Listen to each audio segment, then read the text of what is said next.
The sky is the limit is my tribute to all the brave girls and women who have taken the first step, uttered a word in protest, raised their voice to be heard, done anything to break the bias. When Shalu was born, her father cried. They didn't want a girl again. Her mother looked at her two other girls sadly and handed over the new baby to them. She didn't have the time to recover from childbirth and had to return to work at once. Shalu's parents worked at a bird sanctuary. Cleaning, feeding the birds, cooking, caring for sick or injured birds, was a lot of work, but the money was not enough for their growing family. Shalu's father had this strange feeling that their life would get better the moment they would be blessed with a son. The family unquestioningly repeated this prayer every night before bed. Bless our home with a boy. Shalu's sisters handled the work at home and looked after her. Pretty soon, she too started sharing responsibilities. She loved helping out at the sanctuary. She was often found enjoying the company of the birds. One day, as she was staring at a chattering group of birds, she turned to her mother and said, "I love the stories these birds exchange. Some talk about a new fruit they've tried while others discuss new places for food. But, you know ma, which stories I love the most?" she continued without waiting for her mother to ask, "the ones where they talk about distant lands. Did you know some of these birds have traveled more than 1,000 miles to be here?"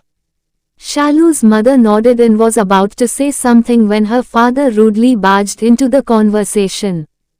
"What is this nonsense you are talking about? Birds can't talk. Stop feeding your head with stupid things," he scolded. A tear escaped Shalu's eyes as she gazed at her mother sadly. "I swear, they talk ma. I can understand them. I promise." Time went by, and, at last, happiness came into their lives, or so they believed. They were blessed with a boy. Shalu saw her father laugh for the very first time. Deep down, she felt a pang of jealousy. What was so special about this baby that made her father so happy? At times, Shalu felt angry at her brother. Things were clearly unfair. Sometimes she got the urge to hurt him, but how could she? Each time he wrapped his tiny fingers around her hand, her heart melted. How could she be angry with him when he generously gifted her with hugs, kisses, and love? It was time for her little brother to go to school. Shalu was livid. She and her sisters were never given this opportunity. They looked at his new bag and books with awe. She touched and smelled the pages of the books.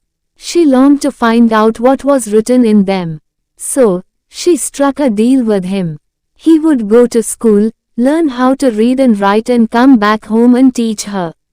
He agreed. In the meantime, her sisters got married. Their weddings drilled a huge hole in the family's savings. Soon there wasn't enough money to even manage the daily meals. Everyone's portions were reduced, except her brother's. He still got his 2 rotis while the others ate only onions and pickle. It's a different thing that he always saved a roti for her that they shared later at night. Soon, Shalu's mother had to take up more work. She began working as a domestic helper in 3 homes apart from her work at the sanctuary. The workload took a toll on her health and she felt terribly ill. The family was now scrounging for food and money. Shalu was asked to fill in for her mother. "I will work at the sanctuary, but I won't work at anyone's home. Please ma, please." But, the choice wasn't hers. A few days later, when her mother recovered, Shalu thought she would resume her duties at the 3 homes. They didn't want her. They were happier with a younger and swifter helper. They wanted Shalu to continue. One night, as her mother was clearing up the dishes, Shalu went over to her. "Careful not to speak too loudly," she whispered. "The birds have asked me to fly with them. They have been asking me every year, but I was too scared to go. They say, the clouds show them the way, the moon sings to them, and the wind carries them when their wings get too tired. And, when everything seems dark, the sun shows them the light. Shalu's mother looked at her daughter sadly. She never had much to say, but, tonight, she said, I know. Shalu smiled. That night, she hugged her brother really tight. She woke up just before sunrise and went to her mother's bedside. She gently stroked her mother's cheek. Her mother was awake, but she didn't open her eyes. Although she pined to hold her baby in her arms and tell her how much she loved her, she didn't. She kept her tired eyes tightly shut. She didn't even open them when she heard Shalu's light footsteps as she disappeared into the dark. Shalu's mother finally woke up at daybreak.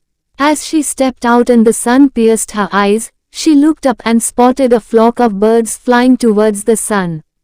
She smiled and said, Fly high, my baby. Fly free. The sky's the limit.